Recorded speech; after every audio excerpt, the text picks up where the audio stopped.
are ships going to be something that are going to be quite realistic to control, or are they going to be more, arcadey in the sense to make it simplistic?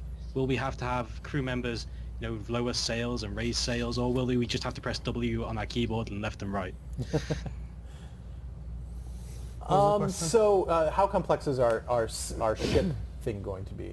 I think we're interested in moving that in the direction of potentially a profession, right? That players might be able to advance in regards to specific abilities that relate to seafaring activities.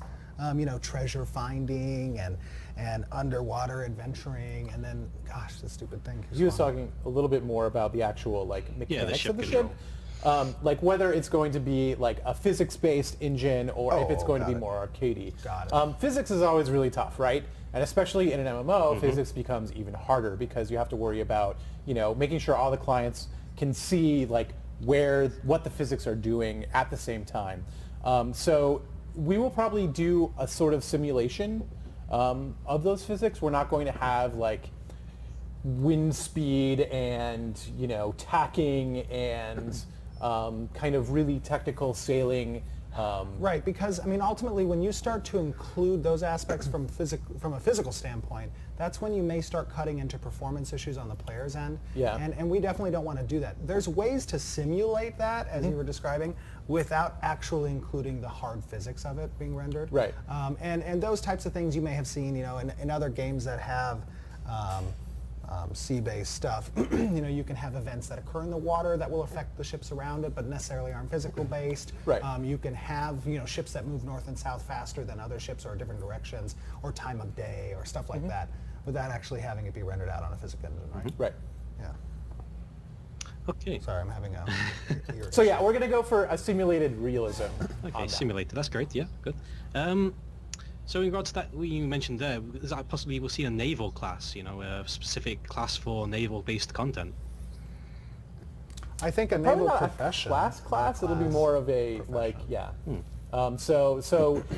it's kind of limited in scope, but allows you to sort of get better at sailing or get better at supporting a ship, Right. or get better at firing your cannons. Did you just reveal cannons? I didn't actually. Did I? That was not a word we I'm used. sorry. I'm taking that away.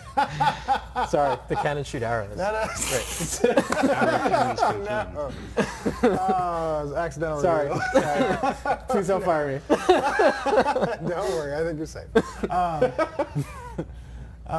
So I think that what Jeff was trying to say is there are professions that relate to on-ship experiences. That'll make you better at those things, and may even unlock different types of skills associated maybe with those professions. Right. Who knows? It's going to be pretty in depth. It'll be cool. Yeah, that's cool. Yeah. Now, I've been bombarded almost by the community about camera-based questions. Cameras this, cameras that, after watching some of the gameplay footage, or just generally cameras. Everyone's interested in cameras this week. I don't know why. But basically want to know, what kind of camera options will we have? We'll be able to customize the cameras heavily. We'll be able to change the FA view. Can we change the zoom level? Can we have director's level cameras that we can see away from our character or zoom out quite far? Will we have, see things like NVIDIA Ansel technology, for example, being used and optimized? I think our goal is to provide a lot of versatility when it comes to point of views and cameras and stuff like that, and I think the engine can help a little bit with that kind of stuff. Yeah, I Anyways, mean, Unreal does cameras really easily and really well, but that's kind of like the icing on the cake. And yeah, we're still it's making the cake. It's more of a polish question. Yeah. Like when we get to that point and we really start nailing down what that experience is going to be like, we can better answer those questions. It's because it's really about polish at that point. We really want to make sure that we have the content to support that polish. Right. We want to have making an the cake awesome still. game, Yeah. then an awesome camera, not an awesome camera, then an awesome game. So the answer to that is we definitely want to give people as many options as they want. And Unreal will help us a lot in providing those options. Yeah. What those options will be, I don't know at this point. Okay. Well, let's move on to PvP. Everyone loves talking about PvP, right? It's a contention point for sure. Now, in terms of open world PvP, this game seems to be very open world focused. However, you do have 1v1, 3v3, 5v5 arenas planned. And my question is, will that kind of detract from the open world aspect that you're promoting? I mean, why would someone go search for PvP when they can just instantly get PvP while staying inside a town? That's a good question. I think that when asking that question, it's important to note that exactly what does our open world PvP entail. And one of our pillars, as we described, wasn't called PvP, it was called meaningful conflict. And the reason why it's meaningful is because you're going to accomplish certain things in the world relating to PvP that you will not be able to accomplish in the arena. Right. The arena is kind of like taking a break from the open world, Right. Maybe testing certain builds of armor and weapons and just, having that conflict whenever you want to. It's a one-off session-based thing, Exactly. Right? Whereas the open world stuff is you're actually accomplishing something that's going to change the game forever. Exactly. So fighting for a castle, So what's you're at fighting stake for a is guy. much higher in the open world, and the arenas are going to be much more self-contained. You're also not going to probably get the scale that you're going to get in the open world that you would get in an arena. That's a good So point. Yeah. That's a good. It's a totally different experience. I mean, in some games I played, you call people arena junkies. yeah, Right? And like I've been one. You're It's okay. exactly. You're going to have those arena junkies want to participate in the open world events because there's consequence there. There's meaning there. Right. Castle sieges and the sieges against nodes or the caravans or, Right. collecting those rare resources and stuff like that or guild wars that are going to, be a matter of honor and have objectives and stuff like that. It's a completely different experience, and I think that the arena system will not detract from participation in those systems. right. And it's one of the reasons you might so why do we put arenas in if open world PvP is going to be so important? Well, it's because we want people to have options in the game. Like you're not going to want to do open world PvP 100% of the time. Those are the training and not grounds. 100% of the people are going to want to do that 100% of the time. And those So- arenas are training grounds, so to speak. I mean, I know that sometimes when I participated in arenas, like there's obviously arena boards, and sometimes I wouldn't get up on those boards so high. That's okay. It's okay. I would still, We still love you. I would still participate in those events because I would want to hone my skills. I would want to play with different builds, different Right. combinations, or whatever the deal may be. That was my training ground, And then when it mattered, I was out on the field. Right. But I was really mainly the speech guy. Like I would just give the, the speech to rile the troops and stuff, Charisma check. right? And then Yeah. I would run onto the field and get one shot. And oh, there's me. No, I'm just kidding. I was a beast. Yeah, I think a lot of us have seen the infamous Stephen speech videos. Oh yeah. Moving on from that, I'm going to ask you a question about lore, and I have asked you this question so many times I've probably lost count at this point. But do we have a name for your world yet? The world that your residents will refer to it the as? Fort Knox I'm the Fort Knox of our lore. Yes. And they just constantly come with these arrows trying to peg at the wall, and it's just like, Nope. All will be revealed when you So, name of the world. That's a great question. I mean, we have a very specific schedule when we want to start releasing some setting lore. Right. Right? Setting lore is a little bit different than story, obviously. We really don't want to ever reveal story until you get in there and get to experience that story. But when it comes to the lore of the setting and why you're here and what has happened in the past to bring you here, knowledge that you should know when you first step through that portal, that's kind of stuff that I think we have a very scheduled plan to Yeah. release that stuff. And it's close. That's close. It's soon trademarked. Soon. Right. TM. Soon. TM. Soon I TM. will eternally wait for the lore. Right. So we keep you on the hook. That's what we do. Wow. Right, so moving on from this, I noticed, in some of your streams, especially with Agelus quite recently, that you wanted to, keep your lore quite secret, but at the same time you said you wanted to turn your lore into a franchise. And I find the fact that you said that specific word insinuates several different things. Because a franchise is not just a single game. A franchise sort of expands beyond just the game. It goes into merchandising, books, all kinds of things, including other games. Yes. So do you have any plans in that sort of regard for franchising? Okay, so okay, so me personally, I'm of the opinion that this story that we're bringing to life with Ashes of Creation is a very in-depth one. It has a lot of different aspects to it, and I personally, when diving into creating Intrepid Studios and bringing Ashes of Creation to life with this awesome team here, I knew from the get-go that this was going to be a franchise. I knew that this IP we were creating with Ashes of Creation is going to be revealed in many different ways and have a lot of different components that people can just eat up. Yeah. And I want to do that with a lot of different aspects, not just Ashes of Creation. But it's important to note, Ashes of Creation is the flagship, the dedicated, get this right, this is what we're bringing to market to represent the story that will have a greater franchise, and you're going to see an amazing MMORPG out of our story. Right. And then once that happens, Exactly. then we move on to those Right. other products that we're considering. We've actually had discussions about it in our studio about things that we want to do, because there's all sorts of part of the story that we can't really tell in the MMO.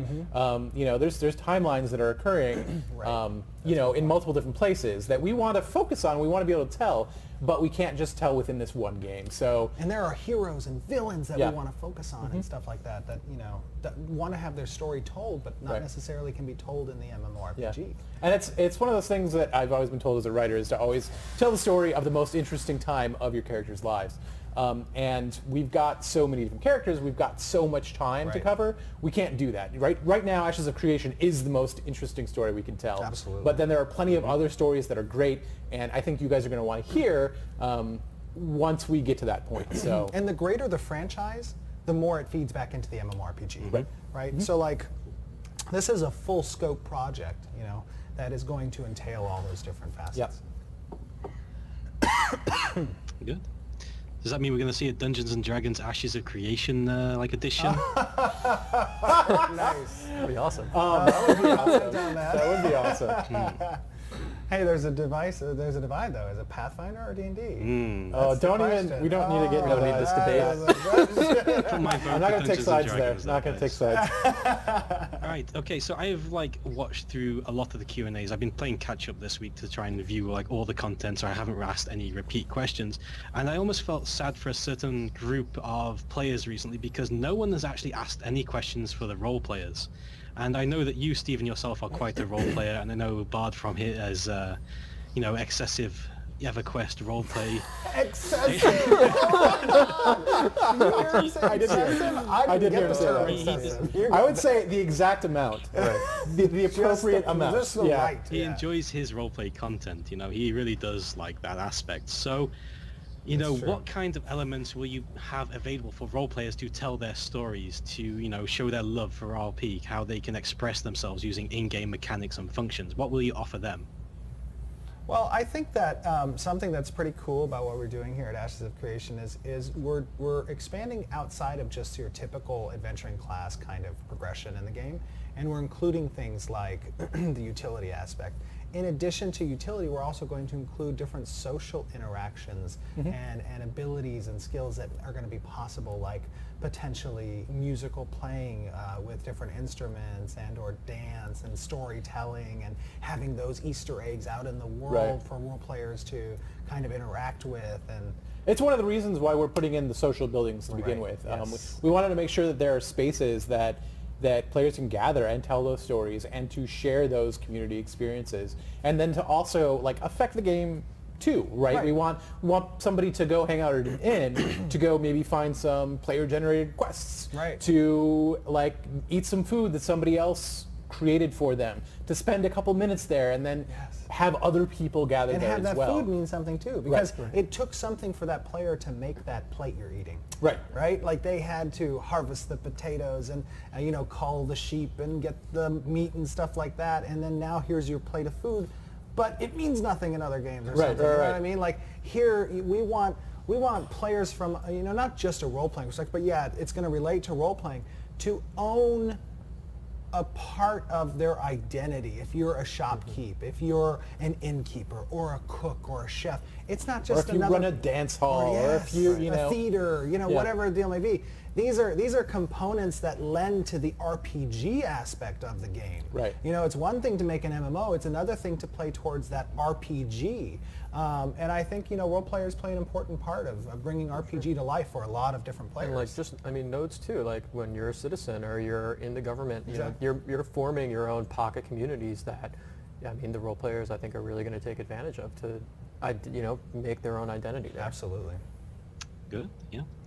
Now, I'm going to take full advantage of the fact that you haven't been vetting these questions, and that's, you know, a great thing for me. Oh no. Regarding... Sorry, we're out of time. We're out of time. Yeah, we're at 350 right now. And have a great day. So regarding pay to win, a very special subject for Stephen here, and we know that you advocate a very anti-pay to win stance, and you know that yourself that you are extremely against the concept of pay to win, and you've had very bad experiences with several different MMOs and companies behind them. So my question is, what happens when Intrepid themselves faces ultimate financial ruin? What happens when the subscription numbers, the cosmetic cash ups are no longer enough to support your game and future content? How would Intrepid respond to a situation like that? Financial ruin? Oh my goodness. So dire. Let's edit these questions. No, I'm just kidding. Okay, so first of all, you know, if Intrepid Studios comes into issues with the game, which I think is very prevalent. We have it over the past 2 weeks. We have a very great interest, and we have the ability to deliver. But aside from that, if ever it were to be the case that the game were on financial hard times, I don't think throwing garbage at the game would help us, right? Which is what pay to win is. I mean, it's, if you think about like what happens there, right? Right. Like if our game is already doing badly, that means we've done badly on the design side. That means we have not provided to players the game that they want to play. And by throwing pay to win at that as a way to grab money